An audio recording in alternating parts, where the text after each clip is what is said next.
Bonjour à tous. Ce tutoriel vidéo vous expliquera comment utiliser la plateforme Ligne de temps dans le cadre du Festival des Inattendus afin d'annoter les vidéos qui se trouvent sur le site Pensée Improvisée.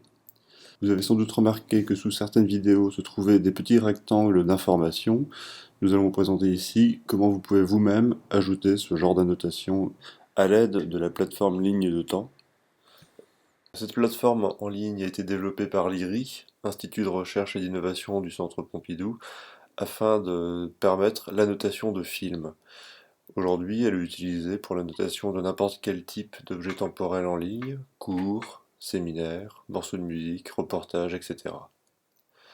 Pour utiliser ce logiciel, vous n'aurez besoin que de votre navigateur web classique, Mozilla, Chrome, comme vous voulez. Alors pour commencer, il faut donc se connecter à l'adresse suivante. Je vous indiquerai cette adresse dans la description de la vidéo. Arrivé sur la plateforme, de deux choses l'une. Soit un administrateur de l'IRI vous a créé un compte, dans ce cas vous pouvez vous connecter en cliquant sur connexion bien sûr, et ensuite en entrant vos identifiants et mots de passe. Si vous n'avez pas encore de compte, il est possible de vous en créer un. Alors il s'agit d'une petite combine, il faut cliquer en bas de la page d'accueil sur Hashcut, entre parenthèses Mashup. Cela vous donne accès à un logiciel qui permet de faire des montages à partir des annotations, mais ici, ça n'est pas ça qui nous servira, nous l'utiliserons uniquement parce qu'il permet également de se créer un compte. On clique alors sur Création de compte, puis sur Créer un compte. Ensuite, il s'agit de suivre les instructions, entrer un pseudonyme qui sera l'identifiant de votre choix. Vous pouvez entrer une adresse email, mais ce n'est pas obligatoire. Ensuite, vous entrez votre mot de passe et il faut le confirmer. Voilà votre compte créé. Et lorsque c'est fait, eh bien vous pouvez quitter Hashcut et vous vous retrouvez connecté à la plateforme lorsque vous l'actualiserez. Vous pouvez observer que la fenêtre a légèrement changé. Vous avez la possibilité maintenant de vous déconnecter. Et aussi, vous pouvez accéder à votre espace de travail en cliquant sur Mes projets. Allons-y. Lorsque vous cliquez sur Mes projets, on voit apparaître donc globalement qu'il y a deux colonnes. La partie de gauche est intitulée Liste des contenus. Elle dresse la liste de tous les médias, vidéos ou enregistrements sonores accessibles depuis la plateforme. Il y a environ 65 pages de médias pour le moment. La partie de droite, Mes projets, listera tous les projets d'annotation que vous aurez pu créer à partir des médias. Pour le moment, il n'y en a aucun et c'est bien normal. Néanmoins, nous allons maintenant créer un projet d'annotation. Pour ce faire, il faut commencer par retrouver dans la plateforme de l'IRI la vidéo repérée sur le site Pensée Improvisée et pour laquelle vous voudriez proposer une annotation. Ici, il faut faire une recherche par titre. Si vous désirez par exemple ajouter des annotations à la vidéo intitulée Duo de flûte et forme d'onde, vous pouvez recopier une partie du titre dans le champ de recherche et retrouver le média correspondant. Nous entrons par exemple Duo et nous retrouvons la vidéo du site nommé Duo de flûte de l'atelier 1. Lorsque vous passez le pointeur sur le titre des médias, vous voyez que deux boutons apparaissent. Le premier permet d'avoir un aperçu du film en question. Le second permettra de créer un projet d'annotation. Donc, créons un projet en cliquant sur le second bouton.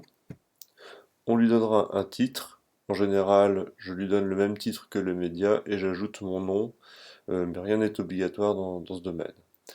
On clique ensuite sur Créer un projet ligne de temps. Et une fois que c'est fait, vous pouvez fermer cette fenêtre. On voit que dans la colonne des projets est apparu un premier projet d'annotation.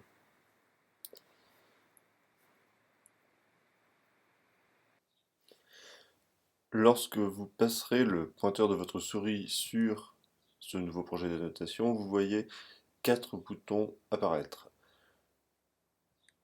Le premier sert à publier ou dépublier le projet. On verra plus tard à quoi cela correspond.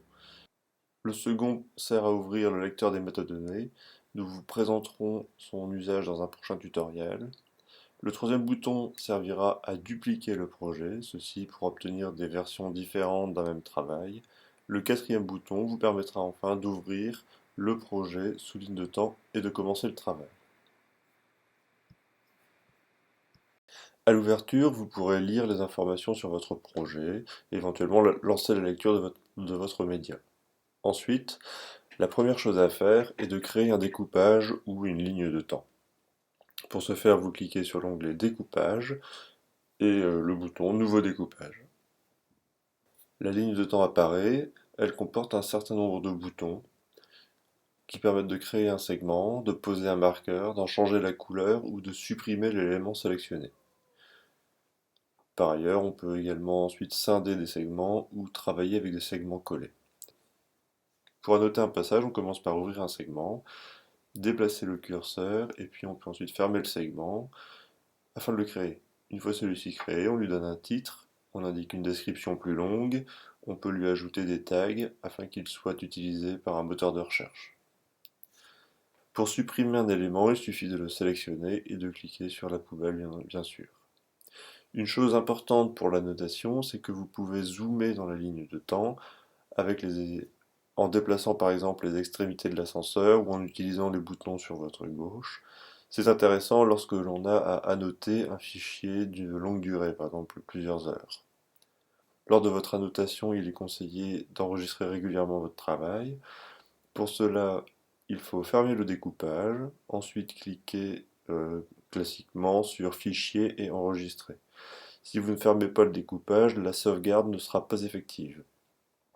On peut ensuite réouvrir la ligne de découpage. Si vous cliquez sur la petite croix rouge, cela va masquer votre découpage et non le supprimer. Donc ne vous en inquiétez pas. Pour le faire réapparaître, il suffit de cliquer sur l'onglet Découpage, Liste et de retrouver le découpage en question.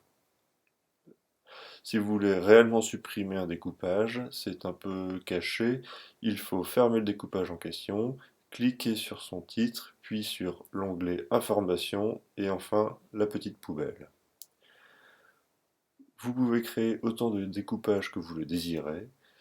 Vous pouvez également faire glisser des segments et des annotations d'une ligne à l'autre.